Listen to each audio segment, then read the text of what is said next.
ये छोटे छोटे पंडित लोगों का आप दर्शन कर रहे होगे टीवी पर, रोज मंत्रमाला करते हैं, पाठ करते हैं। ये ब्राह्मण बालक यहाँ रह रहे हैं, पूजन पाठ का स्मरण कर रहे हैं, बड़े ब्राह्मण बालकों के साथ में मंत्र सीख भी रहे हैं, साथ में मंत्र बोल भी रहे हैं, पूजन का स्मरण भी कर रहे हैं।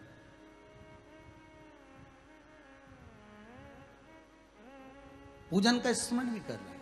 अब इनके जो माता पिता हैं, आज उन्होंने अगर इनको यहाँ कुबेरेश्वर धाम में भेजा है, चितावलिया हेमा में जाओ, वो तो जानते ही नहीं थे कुबेरेश्वर धाम कहाँ है, कहाँ चितावलिया हेमा। वो तो सियोर भी कई कई बच्चे बहुत दूर दूर के यहाँ आए हुए हैं, ब्राह्मणों के छोटे छोटे बच्चे जो गुरुकुल में पढ़े हुए हैं, कुछ छोड़ा बहुत रह गया होगा तो यहाँ आनंद ले रहे हैं।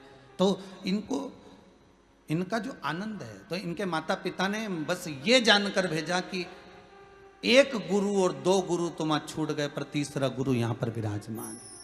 अगर गुरु जी हैं तो ध्यान दे लेंगे, गुरु है तो ध्यान दे। और गुरु के पास वो फर्ज होता है डांटने का, मारने का, शब्दों का संबोधन कहने का, चिल्लाने का। और चार लोगों में गुरु हमें सब चिल्ला कर कहेगा, क्या कर रहे हो, क्यों ऐसा काम कर रहे हो, क्यों ऐसा बोल रहे हो। इसलिए तो बच्चों को गुरुकुल सुहाता नहीं है।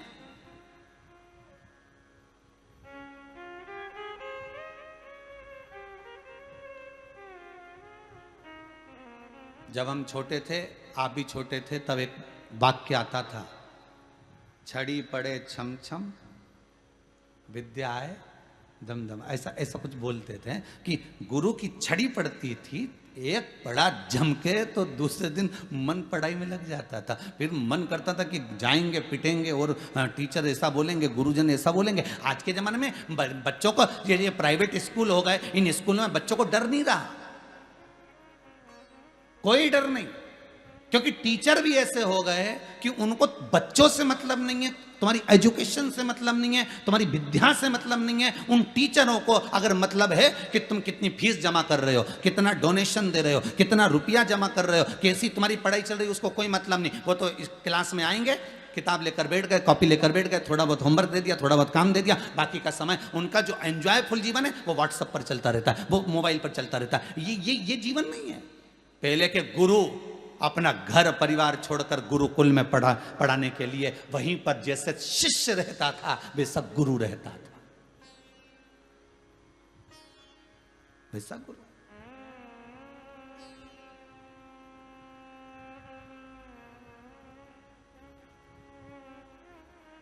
और सीखने का मौका अगर कहीं मिल सकता है तो गुरु के पास, गुरु के पास। कल हमारे वो चित्रकूट के पास वाले अभिषेक जी कह रहे थे, गुरुदेव देखो सत्य, बच्चे के मुख से सत्य देखिए कितना सुंदर निकलता। गुरुदेव हम गुरुकुल में पढ़े, हम सीख भी गए थे, पर परिस्थितियों ने कुछ ऐसा कर दिया था कि हम वो सीखा हुआ भी भूलते चले गए। पर अब हमारे को ये दो भैया लोग, शुभम भैया हो गए, प्रशांत भैया हो गए, ये लोग साथ में जब मंत्र बुलवाते हैं, गगन भैया हो गए, ये लोग जब बोलते हैं, उनके साथ में जब बोलने का मौका मिलता है ना गुरुदेव, तो हमें सीखने का मौका मिल रहा है, हमको और सीखना।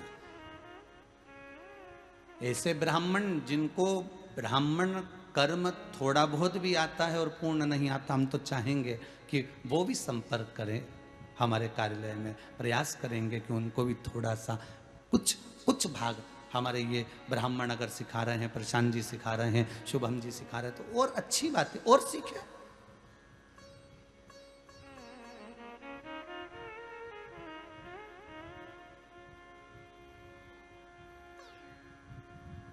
कुछ अच्छा करने का प्रयास करें। गुरु गुरु होता है, माता पिता शिक्षक सतगुरु,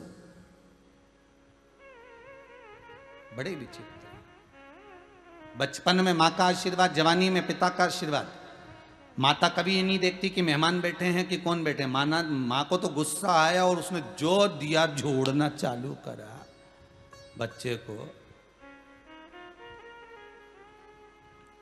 एक वो अभी फादर्स डे गया ना, तो उसमें कोई ने वीडियो दिया था छोटा सा और भेजा था कि गुरुजी को बोलना आज फादर्स डे का गुरुजी ने बधाई दी और हमारे फादर्स ने हमारी पिटाई की, तो गुरुजी को बोलना। तो मेरे दोस्त ने मेरा वीडियो बनाया है, भेजा है, अगर होगा ना तो हमको कल आखिरी दिन की कथा रहेगी तो दिखा देंगे। और फादर्स डे और वो बच्चे को पकड़ के पिताजी 2 4 6 तो गलत काम कर गया और दोस्त वहीं खड़े उसकी वीडियो बना रहे।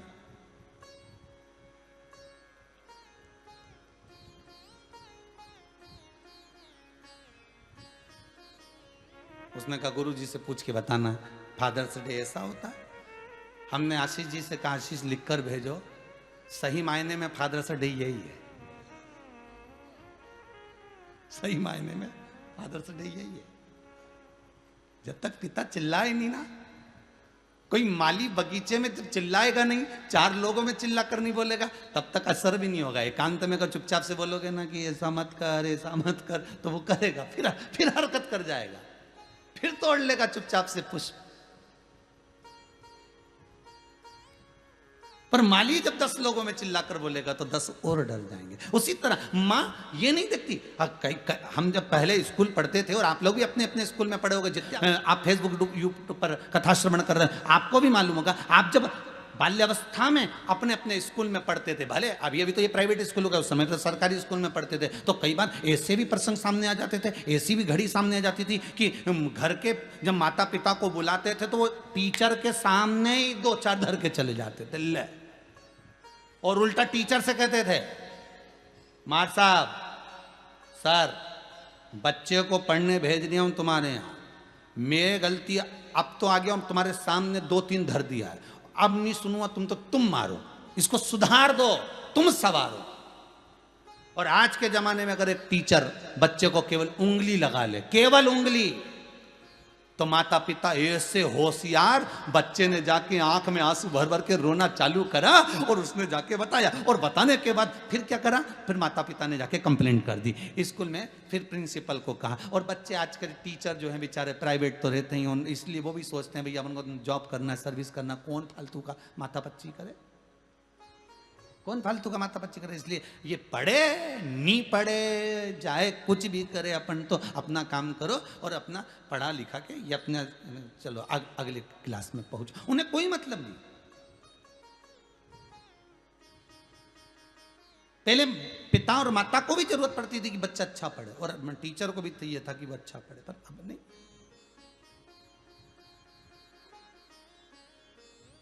अवस्था सुधारिएगा। प्रथम बचपन माँ गुरु है, द्वितीय अवस्था जवानी पिता गुरु है, पिता गुरु है। पर पिता जब जवानी में बच्चे को समझाता है, ज्ञान देता है, समझाने का प्रयास करता है, सुन ये घाटा लग जाएगा, ऐसा व्यापार मत कर, ये वाली एजेंसी मत ले, ये मत कर, बच्चा मानने को तैयार नहीं होता, क्योंकि जवानी का जो रक्त है उस बच्चे को झुकने नहीं देता।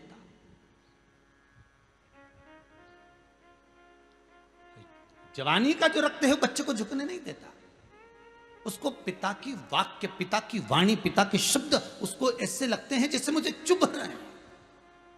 और जो मित्र रात्रि को घुमाने ले जा रहे हैं, आधी रात्रि को खूब एंजॉय करा रहे हैं, वो मित्र के शब्द उसको ऐसे लगते हैं कि इनके बराबर कोई हितैषी नहीं है। देखिए लंका अधिपति रावण के यहाँ विभीषण ने खड़ी खड़ी आवाज में कह दिया था कि हे लंका अधिपति रावण, सुनो ये गलत कर रहे हो। लंकेश को विभीषण के शब्द इतने बुरे लगे कि लात मारकर गिरा दिया, उस विभीषण को सिंहासन से नीचे पटक दिया, द्रोही कह दिया, दुश्मन कह दिया, अपशब्द के अपशब्द कहे और कह दिया, सुन रहे हो विभीषण, आज तो मुझे ज्ञान दे दिया, आगे से मत देना। अच्छा बोलने वाला, सतमार्ग बताने वाला सतगुरु हमेशा बुरा होता है। विभीषण सतमार्ग बता रहा था, इसलिए लंकाधिपति रावण को बुरा लगा। और वही लंकाधिपति रावण जब मेघनाथ के पास बैठा, अक्षय के पास बैठा और ना जाने कितने असुरों के पास बैठा, और उन्होंने कहा पिताजी काय को चिंता करते हो, मैं मेघनाथ मेघों को जीत सकता हूं, मैं अक्षय और अमर हो सकता हूं, और आप तो जगत के आप राजा बनकर बैठे हो, देवता तो आपके यहाँ कैद में पड़े हुए, आप क्यों डरते हो? क्या सोचना? और बच्चों ने भरना चालू करा। अगर कोई अच्छा ज्ञानवान होता तो विभीषण की ओर से कहता, नहीं थोड़ा समझ जाओ, गलत नहीं कह रहा है, गुरु है, समझा रहा होगा, धर्म से जुड़ा है, कुछ अच्छा कह रहा होगा, पर नहीं समझता। समझ?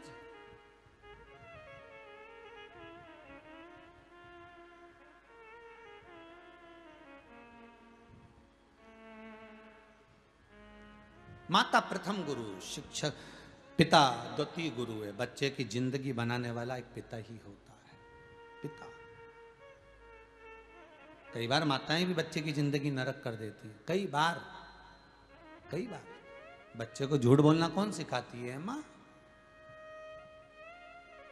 बाद में जो माताएं अपने बच्चों के लिए रोती है ना कि मेरा बेटा ऐसा कर रहा है, झूठ बोल रहा है, मेरा बेटा ऐसा कर रहा है, इसको सिखाने वाली कौन है? माँ।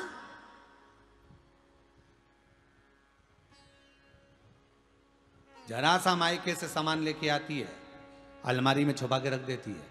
बच्चे को रोज धीरे धीरे निकाल के स्कूल जाते समय निकाल के देती, चुपचाप खा लेना, किसी को मत बताना, दादी पूछे तो कह देना पड़ोस वाली आंटी ने दिया था, अंकल ने दिया था। बच्चे को झूठ बोलना सिखा रही माँ, जरा से सामान के चक्कर में, जरा से सामान। बच्चे को मालूम है कि नानी के घर से लेके आई, अभी गई थी जब लेके आई थी मेरी मम्मी, बच्चे को मालूम है, पर माँ उसको झूठ बोलना सिखा रही है। बताना मत, किसी को कहना मत, कोई पूछे तो कह देना पड़ोस वाली आंटी ने दिया। बच्चे में झूठ भराते गया, बच्चा बड़ा हो गया, बड़े होकर उसकी शादी हो गई तो घर में पत्नी आ गई, पत्नी को लेके घूमने चले गया। पत्नी को लेके जैसे घूमने गया, पत्नी को एक साड़ी पसंद आ गई, पति ने कहा ले ले। पत्नी बोली ले तो लूंगी, पर घर जाएंगे और मम्मी कहेगी कि साड़ी, तो कह देना मायके से मिली है। जिस माँ ने अपने बेटे को झूठ बोलना सिखाया, उस बेटे ने अपनी पत्नी को झूठ बोलना सिखा दिया। कह देना मायके से मिली है। अब साड़ी लेकर आए, माँ को मालूम है ये मेरे छोरे ने दिलाई है, मेरे बेटे ने दिलाई, पर बहू कह रही है मायके से मिली। झूठ बोलना किसने सिखाया? उसी ने जिसको तुमने सिखाया था।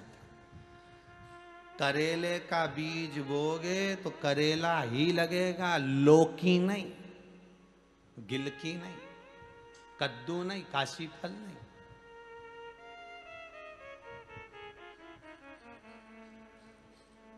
आम का बीज बोगे तो आम ही लगेगा, विश्वास का बीज बोगे तो विश्वास मिलेगा, सत्य का बीज बोगे तो सत्य मिलेगा। जैसा तुम करोगे वैसा ही तुम्हें मिलेगा।